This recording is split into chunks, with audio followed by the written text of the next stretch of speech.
Hello chess lovers, Suren here, and I have a very instructive chess miniature for you. This game was played between two amateur chess players, Luer and Rattman.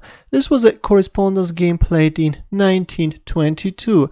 Luer had white pieces and he started the game with e4, knight f6 by Rattman. Black goes for Alekhine defense. By going for this defense, black tempts white's pawns forward to form a broad pawn center with plans to undermine and attack the white structure later. e5, knight d5, knight f3, d6, d4. We see the modern variation, and bishop g4.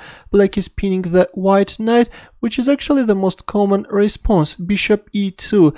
Now the most popular moves for black are e6 or c6, but in the game we see d takes e5, which is actually not the best continuation. Knight takes e5 was played, bishop takes e2, queen takes e2, knight b6.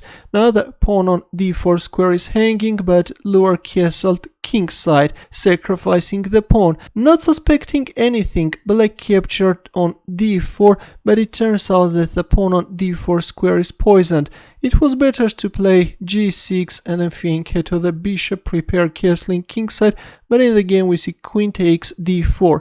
Here comes rook d1, queen h4, and now you can pause the video and try to find white's next moves. Ready? In this position, Luer played bishop g5, just a fantastic bishop sacrifice.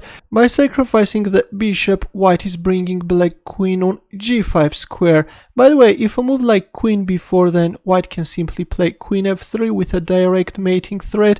If f6, then queen h5 check. If g6, then knight takes g6. This is just a total destruction. Let's go back. That's why after bishop g5, queen takes g5 was played, but in this position Luer made another powerful move, after which black resigned. In this position he played rook d8 check, and black resigned, because if king takes d8, then after knight takes f7 fork, black is losing his queen, and again the game is over. A very instructive chess miniature, I think. The way white managed to punish black with these beautiful sacrifices was just fantastic. Let's have a look at this final combination once again. This is how it goes. The pawn grabber queen gets punished in the most brutal style. Thanks for watching. I hope that you liked this chess miniature. For more games, don't forget to subscribe to my channel, and I will see you in the next video.